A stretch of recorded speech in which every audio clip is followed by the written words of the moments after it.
I'll first sing.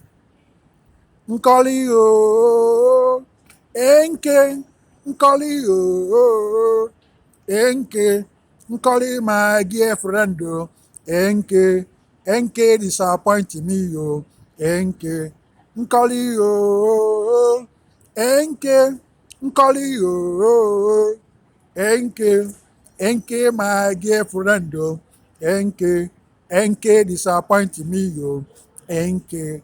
Nkoli o, Nkoli o, enke my dear friend o, enke disappoint me o, enke. Eye-opening, eye-opening to all, worldwide and USA. And the title, the topic, first Nkwuaku family. My family, the history of my family.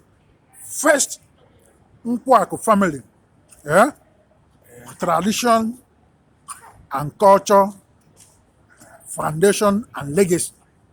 First, then you begin to know, I'm opening your eyes to know more. When you see me pray in tradition, and some of you be like, where did he learn this from? What is he talking about? I'm telling you, first Nkwuaku family, tradition and culture, foundation and legacy. In the history of Nkwuaku family, my ancestors, from generation, they continue to pass on the legacy to the next generation. My grandfather, Nkwuaku, his name is Nkwuaku. He was a traditional priest in my community during their own time. Did you hear me well? I said he was a traditional priest, and in culture, he was a priest, like a high priest there. And we have our village where they worship, in our village shrine. And the name of the energy there they were working with, they work with different energies and ancestors. But the energy there, the major energy there, the name is Ngene, Ngene, Ngene, Agu. Agu in English means tiger. Agu in English means tiger. And they were working with Ngene, Agu, the name of the deity, the spirit energy. And that spirit energy are the energy that own the earth land, the land. Earth land. And some in Christianity call the earth land energy that uses green color, Raphael. That's what they call them, like the archangel. I hear others call them in other countries, in church, call them Raphael. But in their own time, they have different Ngene. But that's our own. The name, Ngene. Then Agu, tiger, like a tiger god. And he uses green color. And they are like our family birthright. Like it runs in the family. The tradition and culture. They are culture and tradition. And our family, Nkwuaku family, we are the head. I'm not saying we are the servant there. We are the head, but we render service. We serve. But I'm telling you, the head to all that, the high priest from our family, Nkwuaku, a traditional priest, to that Ngene, Agu, the tiger god, shrine. And any festival they will do, they must come to us. Other village, the elders, when they have their own festival or their own ritual, anything they do, they must come to us. All the elders, community, come to Nkwuaku family in our village community house. Everybody, our compound, full, like full house. Elders, with their title, Nze, also, all their title, dressed in their tradition and culture, they come to us. And during the time of my ancestors, Nkwuaku, they have no money. They are poor. But other family that have money, have all that, they respect them and come to them. They have no money. The little they have, they are happy. The little they could get from their farmland, they are satisfied and they are happy. And my family, the foundation, the truth foundation in my family, they all come, everybody assemble. Nkwuaku pray for everybody. They break kola nuts, pray for everybody happy, and everybody go home. When there is festival, Ngene, Ago, the Tiger God Festival, different villages they come. Big celebration. And Nkwuaku sit like the high priest. Then Nkwuaku died in 1984. Then my dad was supposed to take over and be the traditional chief priest and take over from where the legacy. But the church, I'm opening your eyes to see the different kind of church we have in Africa and in Nigeria. The church and the Catholic Church and their priests and most of the church, they fought my father. And the help from some of my family members, they blocked that. They refused my father to be the high priest, the traditional high priest, and move on with the family legacy. They blocked that. They fought so hard and blocked my father. Okonkwo Nkwuaku, my father, my late father. They blocked that. They refused. They deny him that. They block him. And because they have the power, the church, the Catholic Church, they have the power, they control the police, they control the military. They have all the power. They stop him. They block him. And like that was never enough to them. And when I was growing up, in my childhood, different kind of church, different kind of prayer group coming to our compound. Sometimes they put kind of crusade in our compound. You see them with their prayer group and their charismatic group under the Catholic Church and their priests. They come everywhere, exorcism, banishing. They are banishing ancestors. They want to separate the family from this, separate that, all kind of prayer going on. When they go, next time, another group, and they are led by Catholic priests. They come there, banishing. And sometimes they bring their blessed sacrament and he expose them in our compound, do adoration in our compound. Everywhere, gather, the whole community gather, exorcism, freedom from ancestors holding you guys down, everything, family cleansing, family in hostage, in this banishing. Another group coming. You see the light candle surround our compound. You see everywhere salt. They put salt everywhere, casting their ritual. I'm telling you, the Catholic Church, all they did there. Then, when I was growing up, most of the artifacts like the image they use, and they continue to pass them on to the other generation. The artifacts our grandfather used in their own time to worship. Our grandfather died in 1984, and I was born in 1986. 2 years after he died, I was born. Then, growing up in the family house, I see my mom. My mom brought in all the artifacts our grandfathers used to worship, like the family legacy. I see them on the floor. Then she brought a chair sitting there. Next thing, she light up, like she lit them. All the artifacts started burning. She's sitting there with holding her white rosary on her hand. Then all the artifacts burning.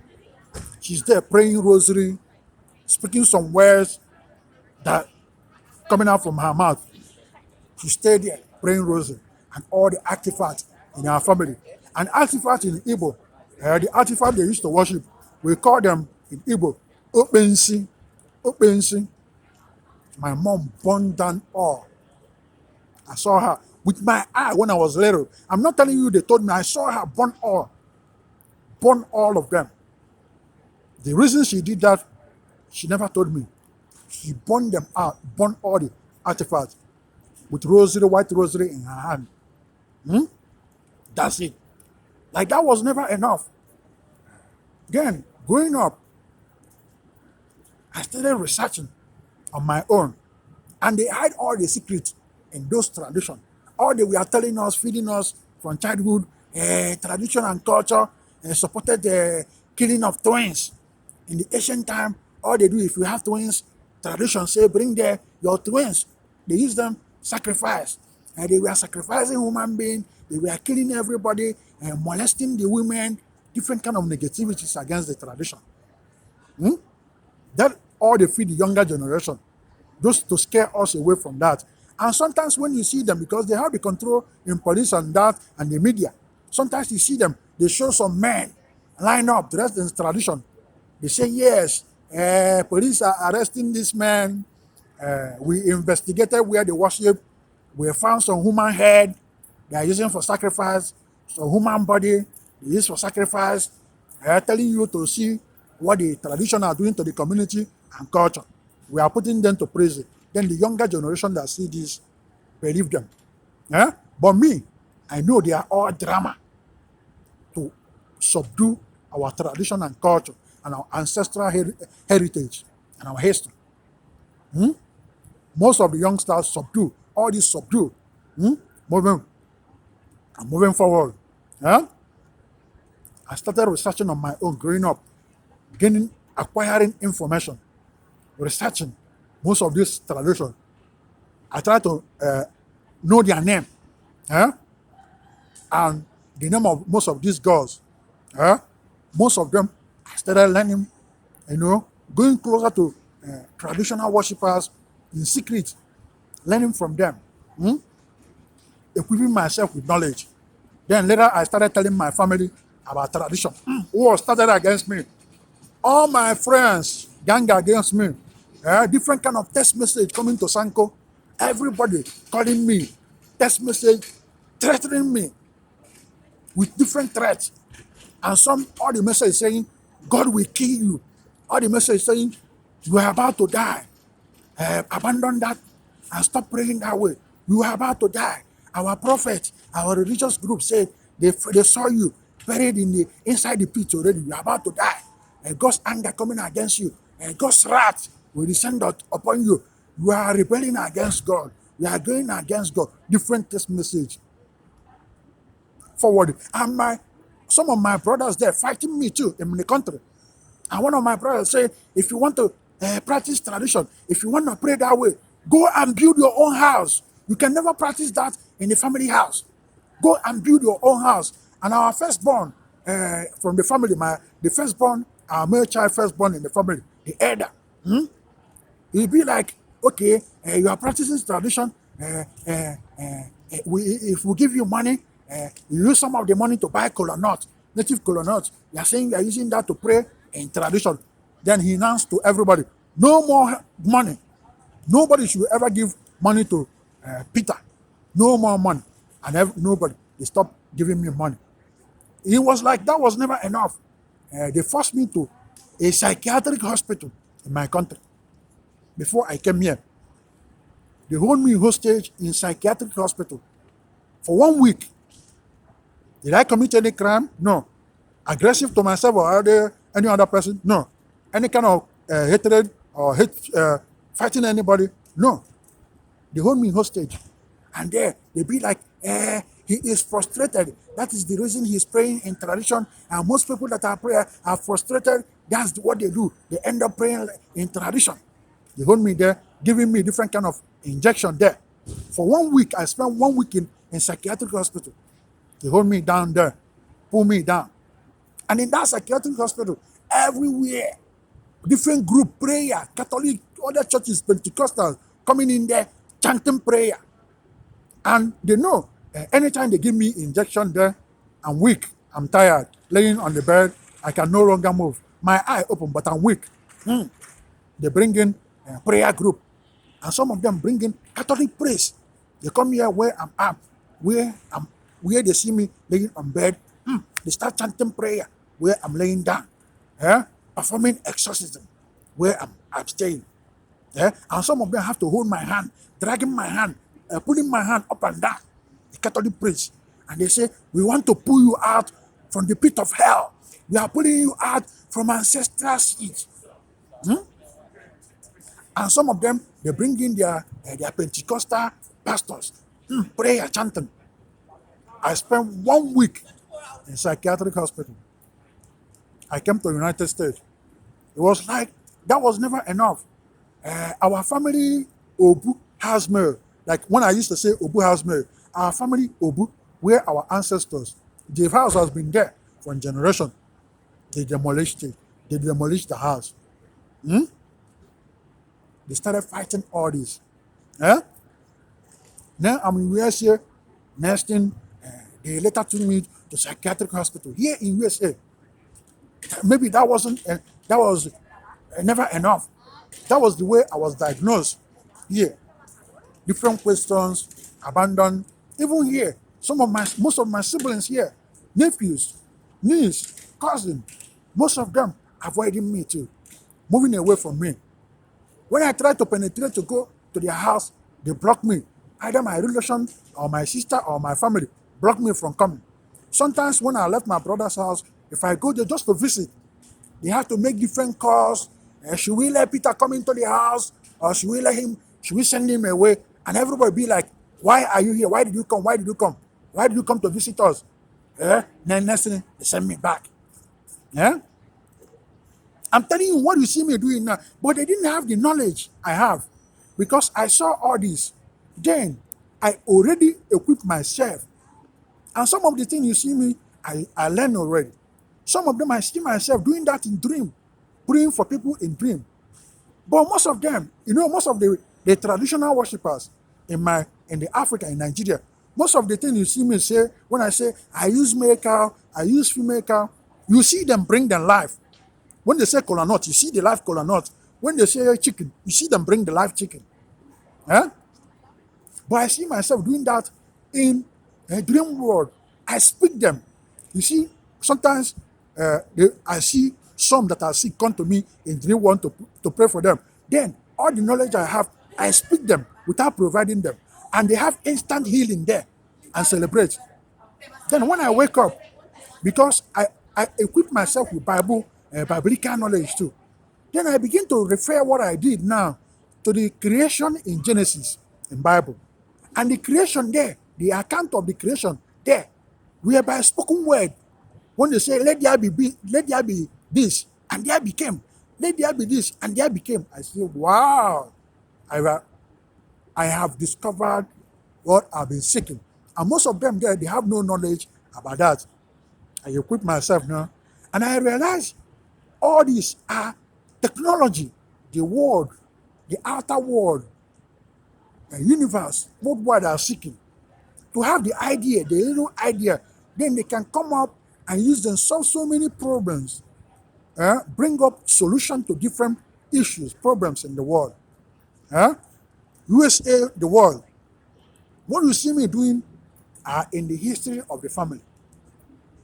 Any other thing they are telling you about me, negative stuff, I'm telling you the reason why all these are coming up. Because of tradition and culture, family legacy.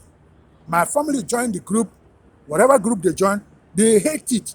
Because the tradition and culture, in Igbo tradition and culture, ask any elder, preach peace and love.